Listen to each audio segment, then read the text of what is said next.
It was supposed to be the vacation of a lifetime. The Harper family boarded the majestic Star cruise ship with high hopes and wide smiles, excited to spend 10 carefree days at sea.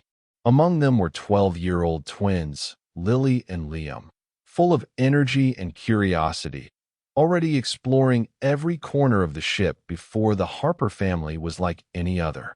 Lisa and Mark, the twins' parents, had been saving for the cruise for over 2 years. It was meant to be a celebration of Lisa's recent promotion, Mark's recovery from surgery, and the twins graduating from elementary school. Friends and family described Lily and Liam as close, almost inseparable. Lily was the curious one, always asking questions and taking photos with the disposable camera she insisted on bringing. Liam was quieter, more thoughtful, but fiercely protective of his sister. They'd always looked out for each other. That's why when they went missing, no one believed it was just an accident. The ship, Majestic Star, was massive, 15 decks, over 3,000 passengers, and countless nooks and hidden places. Security did a sweep the moment the twins were reported missing. Announcements were made. Rooms were checked. Crew members were questioned. But there was no sign of the kids. Not even the smallest piece of clothing or a dropped toy. Just nothing. The only footage they had was from a camera on Deck 8, where Lily and Liam were last seen walking together, hand in hand, around 8:47 p.m. After that, they vanished from view, and the camera angle didn't catch where they went next. Some passengers said they saw the twins earlier that evening playing near the shuffleboard courts. Others claimed they were spotted at the soft-serve ice cream station not long before. But the details were fuzzy. No one could say for sure. One family thought they saw a man following the kids at one point, but the description was vague: mid-40s, dark jacket, sunglasses at night. Nothing solid enough to lead anywhere. The ship's staff was cooperative, but there were quiet whispers that not all areas were fully monitored. Some security cameras hadn't been working. Others had blind spots. And in a ship that size, a lot could happen in a matter of minutes. Back on land, investigators started digging into everything. They interviewed every crew member, every passenger who had even the smallest connection to the twins. They reviewed passenger lists, cross-checked with customs and port authorities, and even looked into potential human trafficking angles. But again, no solid leads. Lisa and Mark appeared at press conferences, begging for help, pleading with the public for any information. Their faces were tired. Their voices cracked. Their grief was raw and very real. Weeks passed, then months, and still silence. The case started to fade from the headlines. Other stories took over, but the Harpers never gave up. Lisa started a Facebook page dedicated to the search. Mark quit his job to focus full-time on trying to find them. They hired private investigators, even spoke with psychics out of desperation. The theories kept piling up. Some thought the twins had been abducted and smuggled off the ship during a port stop. Others suggested something more accidental, that they wandered somewhere restricted and were never found. But deep down, their parents felt it. Something wasn't right. Too much didn't add up. And then, 10 months later, that suitcase showed up. The local beach in Portugal where it washed ashore was remote, quiet, and mostly visited by locals. It wasn't the kind of place that saw international headlines. But that day, everything changed. The suitcase had no tags, no identification, just salt-stained fabric, rusted zippers, and heavy locks that looked like they hadn't been opened in months. When police forced it open, they found children's clothing inside, clothes that matched the exact outfits Lily and Liam were wearing the night they disappeared. There were also other items: a worn-out stuffed animal, a pair of broken glasses, and strangest of all, a hand-drawn map. Crumpled, torn, and clearly made by a child. Forensics were brought in immediately.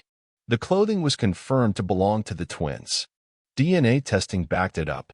The suitcase was now considered a major piece of evidence. But how had it traveled so far? The ship never went anywhere near Portugal. Oceanographers tried to study the currents, but even they said the route didn't make sense. Some experts believe it might have been planted, deliberately dropped to throw people off. Or maybe it was meant to be found. A message, a warning, or a clue. The Harper family flew to Portugal within days. Seeing the suitcase broke them. It brought hope and pain all at once. Lisa clutched Lily's stuffed toy as if it could somehow bring her daughter back. Mark stood frozen, staring at the items, his face pale. Neither said much to the press. But later, through their lawyer, they released a statement.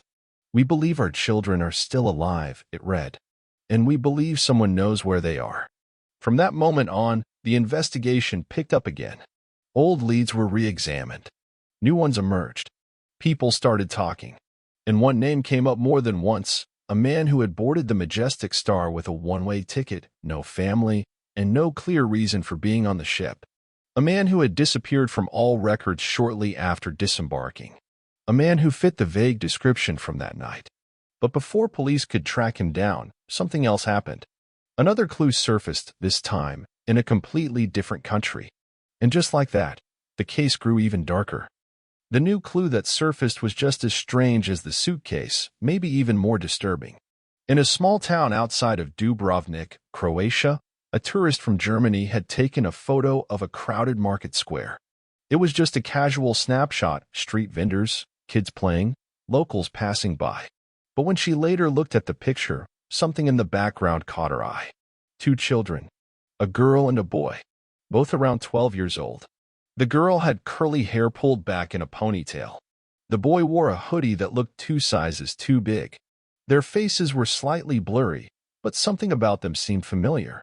The tourist uploaded the photo to her blog and, by sheer chance, someone following the Harper family's missing persons page stumbled across it. They messaged Lisa immediately.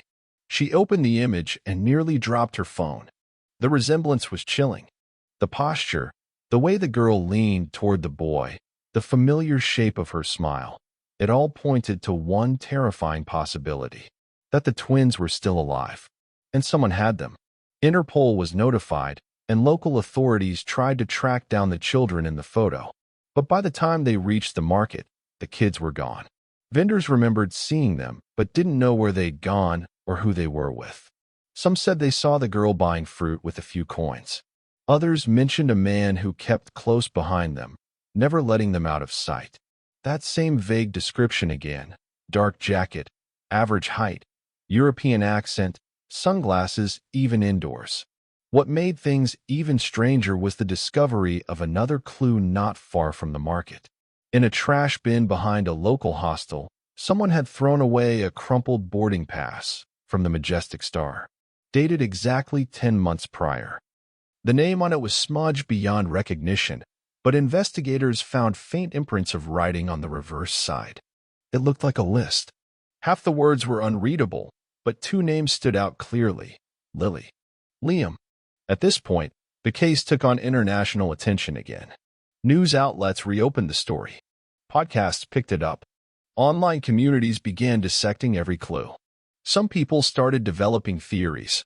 Everything from organized trafficking to a shadowy smuggling network operating through cruise lines. Others wondered if this was all an elaborate hoax. But to the Harpers, it didn't matter. They now had 2 potential sightings and one very real suitcase. Someone, somewhere, had their children.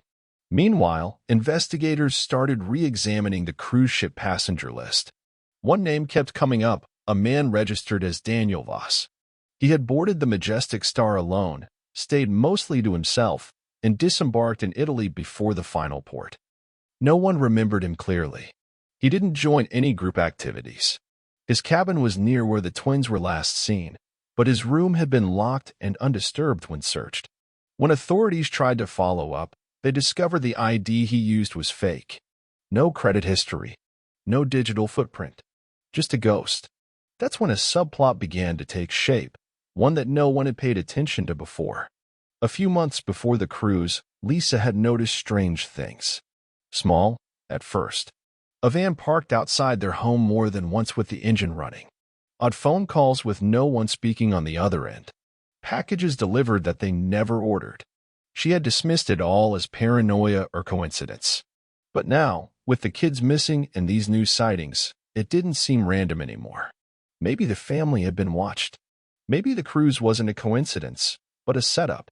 Another angle started to form. A former cruise employee reached out anonymously. He claimed that security footage on the Majestic Star had been tampered with, that some parts of the video from Deck 8 had gone missing the day after the twins vanished, that someone, possibly from inside, had deleted or replaced the footage. The cruise line denied any wrongdoing, calling the accusation baseless. But the tip couldn't be ignored. If someone had covered up the truth, then this was more than just a kidnapping. It was a conspiracy. The deeper the Harpers and investigators dug, the more questions emerged. Why would someone take the twins? What was in that map found inside the suitcase? Who was the mysterious man showing up in each location? And if the children were alive, why hadn't they contacted anyone? Were they being held? Moved around? Or were they running from something even more dangerous? At night, Lisa couldn't sleep. She would stare at that photo from Croatia, zooming in on the kids' faces, memorizing every blur and shadow. Mark had started following up on rumors himself, traveling, knocking on doors, asking questions no parent should have to ask strangers. Their lives had been turned upside down, held together only by the hope that somewhere, Lily and Liam were still out there, waiting, surviving. But time was ticking, and the people holding the truth, whoever they were, seemed to be always one step ahead. The pressure was mounting. Each new lead came with more questions than answers, and Lisa and Mark Harper were barely holding it together. They had now poured every dollar, every waking moment, into following the trail of their missing twins. And something was shifting. The sightings were becoming more frequent, the clues more deliberate. Someone, somewhere, seemed to want them to keep looking, but not too closely. Like they were being pushed along a path, but only on someone else's terms. A tip came in from a man claiming to have seen Lily in a remote village in southern Spain. He said she was with a boy matching Liam's description, and they were being led by a man who always kept a firm grip on their arms. The twins looked tired, he said, like they hadn't slept properly in days. But there was something else. The man remembered hearing the girl say a word, star, over and over, quietly. It clicked instantly. The Majestic Star. Lisa broke down when she heard it. If that part was true, then the twins hadn't forgotten. They were still trying to communicate, still holding on to something. The search now moved across the coast of Spain. Interpol increased their involvement. A surveillance team was sent to nearby ports, train stations, and border crossings. But just as quickly as they seemed to be closing in, the trail went cold again. Whoever was moving the twins was careful, smart, even. They never stayed in one place for long. Never used the same method of travel twice. It was like trying to chase shadows. And then came the phone call. A blocked number. Lisa answered on instinct. On the other end was a voice, distorted, mechanical. Male. Calm. He said, "Stop looking, or you'll lose more than you already have." Then silence. No trace. The number couldn't be tracked. The call lasted 12 seconds. Mark played it over and over again, fists clenched, staring at the wall like he could punch his way through to whoever made that call. The message wasn't just a warning, it was a threat, and it meant they were getting close to something. Too close. Someone was watching, listening, maybe even following them. That night, Lisa noticed something else. One of the boxes they kept locked in their hotel room, where they stored all the case files, maps, photos, had been moved. The latch was slightly open. Nothing was missing, but everything was just shifted, like someone had been in there, gone through their notes, read everything they knew. The final breaking point came a few days later when a short, blurry video was emailed to them from an anonymous account. The subject line just said, "You wanted proof." The video showed two children, backs turned, walking through what looked like a dusty alleyway. The girl turns for just a second, and even through the poor quality, Lisa knew it was Lily. Her hair, her eyes, the way she held Liam's hand. But before anything more could be seen, the screen cut to black. The message was clear. They were alive. And someone had them. On purpose. But why? And for how much longer? Because now, it felt like time was running out. After the video, everything changed. The Harpers now had undeniable proof that their children were alive, but the footage only deepened the mystery. Authorities tried to track the origin of the email, but it was sent through a chain of encrypted servers, bouncing across countries and hidden behind firewalls. It was untraceable. Whoever had the twins knew what they were doing and wanted the Harpers to know they were still in control. Lisa became more desperate. She barely slept, barely ate. She spent nights replaying the video, frame by frame, looking for anything, a street sign, a shadow, a building in the background, that could tell them where the twins were. Mark dove into maps, travel patterns, old cruise line logs, and strange disappearances linked to ports visited by the Majestic Star. And that's when he found something. A report buried in an old forum, dated 3 years before Lily and Liam vanished. A different cruise line, a different ship, but a similar story. A family traveling with children. Somewhere mid-voyage, their 10-year-old son vanished without a trace. No signs. No explanation. A brief investigation was launched, but the case quietly disappeared from public attention. No follow-up. No media coverage. Almost as if someone had erased it. Mark dug deeper and found 2 more reports. One from Greece. One from Brazil. Different cruise ships. Same eerie pattern. Children gone. Minimal follow-up. Parents silenced or brushed off. It was no longer just about Lily and Liam. It looked like something bigger, something coordinated. He brought the theory to the investigators, but they were hesitant to officially connect the cases. Not enough evidence, they said. But Mark couldn't let it go. And then, a second twist hit them, one they never saw coming. Lisa received an envelope in the mail. No return address. Just her name in black marker. Inside was a faded photograph, obviously old. It showed 2 children, 1 girl, 1 boy, who looked strikingly similar to Lily and Liam, but slightly older. Maybe 13 or 14. In the background was a large boat. Not a cruise ship this time, but a freighter. An industrial shipping vessel. Written on the back of the photo was a message in shaky handwriting. They're not the only ones. At first, Lisa thought it was a mistake. A cruel trick. But when she and Mark took the photo to an expert, the aging of the children matched what Lily and Liam would look like now. Their facial features, even their posture, were almost identical. If the photo was real, that meant the twins had been moved, and maybe had been kept on the move this entire time. That's when the shipping company connected to the freighter became the focus. It was based out of Eastern Europe, with a fleet of vessels that operated under different flags, often moving through international waters where law enforcement had limited reach. Several of the ships had no official crew lists, no cargo logs, and at least one had docked at the same port where the Majestic Star stopped just days before the twins disappeared. The Harpers pushed this to the authorities again, this time with more urgency. But before any official search could be approved, one of the freighter vessels caught fire while docked off the coast of Tunisia. 2 people were reported dead. The ship sank before investigators could board. No cargo was recovered. No survivors came forward. It felt like someone was wiping the trail clean. Lisa couldn't shake the feeling that they were being watched, that someone was following them as they got closer to the truth. Her phone started acting strangely, calls dropped, apps glitched, messages disappeared. Mark noticed a car parked outside their apartment 2 nights in a row. When he approached it, it sped off. They weren't just hunting for answers now. They were being hunted. Still, they refused to stop. They hired a private investigator from Prague, someone with experience in tracking cross-border trafficking operations. After reviewing all the evidence, he gave them one chilling observation. You're dealing with people who know how to disappear. And they don't like being exposed. The stakes had never been higher. It was no longer just about bringing Lily and Liam home. It was about stopping something much larger. A pattern of abductions. A network hidden in plain sight, using cruise ships and freighters to move unseen. But before the investigator could begin his full inquiry, he too vanished. His last message to the Harpers was just 3 words. They found me.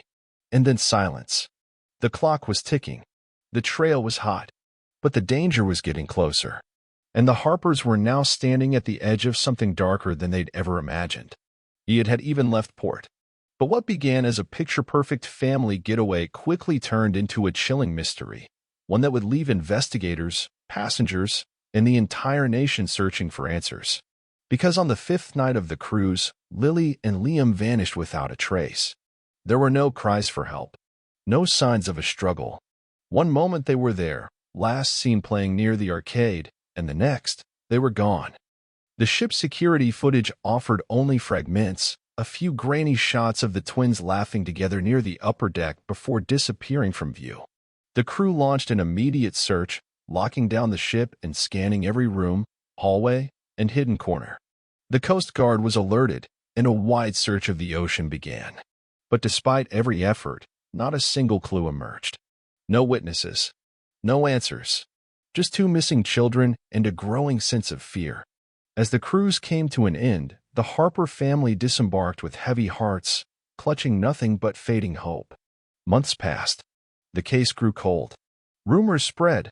Some believed the twins fell overboard. Others whispered of foul play, or something even more sinister. With each passing day, their faces on missing posters became a painful reminder of a story that seemed to have no ending. Then, nearly 10 months later, everything changed. On a quiet stretch of beach in northern Portugal, a weathered suitcase washed ashore. It looked ordinary at first, faded, locked, scuffed by the sea. A local couple walking their dog spotted it and called the police, curious but unaware of the connection to a case that had once gripped the headlines. When authorities finally opened the suitcase, what they found inside stunned everyone. It wasn't just a breakthrough. It was a message, a clue, a piece of the puzzle that had been missing for far too long. But what exactly was in the suitcase? And how did it end up thousands of miles from where the twins disappeared? Was it planted or carried by the ocean's unpredictable currents? And most importantly, did it mean Lily and Liam were still alive? In today's story, we unravel the eerie timeline, retrace the twins' last known moments, and follow the journey of the suitcase that just might hold the key to everything. As new twists surface and long-buried secrets come to light, one thing becomes clear: this mystery is far from over. Stick around, because what comes next will challenge everything we thought we knew about the day the twins vanished at sea. The message "they found me" echoed in Lisa's mind long after the private investigator disappeared. She and Mark had been warned so many times to stop digging, to let it go, but that was never an option. Not when they were this close. They had no idea who to trust anymore. Authorities were hesitant, investigators were going silent, and every move they made seemed to be watched. But despite the fear, despite the pressure, they made one final decision. They would go to Dubrovnik themselves. It was the first confirmed sighting, and something about that city kept pulling them back. They returned to the market square, where the blurry photo had been taken months earlier. Everything looked the same: busy, loud, alive, but there was a tension underneath. They moved slowly, talking to anyone who might remember the children in the photo. Most people didn't want to talk. A few said they remembered seeing the girl. One vendor recalled her singing softly to herself. A song in English. "Twinkle, twinkle, little star." Then, on their third day, it happened. Mark spotted a man near the docks. He looked out of place, standing still while everyone moved around him. He wore sunglasses despite the cloud cover and had a large duffel bag slung over one shoulder. But it wasn't him that caught Mark's attention. It was the child trailing behind him. A girl, brown curls tied back, thin, cautious. She looked around constantly, like she was scanning for someone. Mark followed them through the crowd, Lisa just a few steps behind. They didn't call out. They couldn't risk scaring them away. The man led the girl through a back alley and toward an old warehouse near the edge of the port. The area was quiet. Too quiet. Mark motioned for Lisa to call the local police, but the signal dropped. Her screen glitched. The phone shut off completely. Without time to wait, they made the decision to go in. The warehouse was dimly lit, filled with stacked crates and the smell of sea salt and rust. They crept in slowly, trying not to make a sound. And then, from behind one of the crates, they heard it. A voice. Faint. A boy. "Lily, is he gone?" Lisa's breath caught in her throat. Mark stepped around the crate and froze. It was them. Lily and Liam. Pale, thin, scared, but alive. Lily looked up and her eyes met her mother's. At first, she didn't react. Then she whispered, "Mom?" Everything after that moved in a blur. Lisa dropped to her knees, pulling both kids into her arms. Mark stood guard, ready for anything. But the strange man was gone, disappeared like a ghost. No footsteps, no door creak, nothing, just gone. They rushed the kids out of the warehouse. An older couple nearby, seeing the panic, helped them flag down a local officer. Within an hour, authorities were swarming the scene. The warehouse was searched top to bottom. But the man, and whatever he had planned, had vanished. Again, back at the police station, the truth began to come out. The twins had been taken from the cruise ship by a man they called Mr. Leon. He told them their parents had sent him, that something bad had happened on board and they had to leave right away. They were scared, confused, and they believed him. What followed was months of being shuffled across countries, hidden in hostels, kept quiet, moved by truck, boat, and even in the cargo hold of a freighter. Mr. Leon was careful, but not cruel. He fed them, kept them together, but always under control. They were told not to speak to anyone, not to run, that their parents were gone and no one was coming. But Lily never stopped hoping. She started leaving signs, humming songs from home, dropping notes when she could. Once, she even carved "Help US" into the underside of a bench in a public park, though she never knew if anyone found it. The blurry market photo had been her one chance. She made sure to walk behind a tourist taking pictures, hoping someone would notice. Someone did. The Harpers brought the twins home just weeks later, escorted by international authorities and welcomed by tearful family and community members. But even with the joyful reunion, one thing still haunted them. Mr. Leon was never caught. Interpol issued a warrant, and the search expanded across borders. But no confirmed trace of him was ever found. The freighter company dissolved. Other parents from the older cases began to come forward, emboldened by the Harpers' success. A larger investigation opened. It was clear this was only the beginning of exposing something deeper, something organized, silent, and terrifying. And just when life began to settle, Mark found an envelope on their doorstep. Inside was a single photo. It showed two more children, unknown, sitting in what looked like the same warehouse. On the back, in that same shaky handwriting, were 4 words, "There are still more." The envelope with the photo shook Lisa more than she expected. Even though they had their children back, even though the nightmare should have been over, it wasn't. That picture, 2 new faces, unfamiliar but unmistakably frightened, was a reminder that Lily and Liam weren't the only ones who had been taken. And while their story had found a way home, someone else's was still unfolding in the shadows. Authorities took the photo immediately. It sparked a bigger international response than any of the previous evidence. This time, there was too much attention to ignore. The Harpers case had been covered across major media outlets, and now, under public pressure, organizations that once hesitated were moving faster. International police collaborated with agencies from multiple countries to trace the remnants of the freighter company. They reopened old missing persons reports linked to cruise lines and shipping vessels, looking for patterns that had once gone unnoticed. Back home, Lily and Liam were slowly adjusting to normal life. School, friends, routines. They were relearning the world they'd been taken from. Therapy sessions helped them begin to heal, though some memories stayed locked away. Lisa and Mark never pushed them for answers. Instead, they offered patience, warmth, and safety, the things their kids had been without for almost a year. Mark took a break from work. Lisa started writing again, journaling everything they had gone through. She said it helped her stay grounded, helped her believe that maybe something good could come out of something so terrible. She thought about turning their story into a book one day, not to relive the trauma, but to give hope to families still searching, to remind them not to give up. As time passed, more children were found. One girl from Portugal, a boy from Turkey. Each rescue was quiet but meaningful. Each one was another small light in the darkness. And with every name, every return, Lisa felt a little more peace.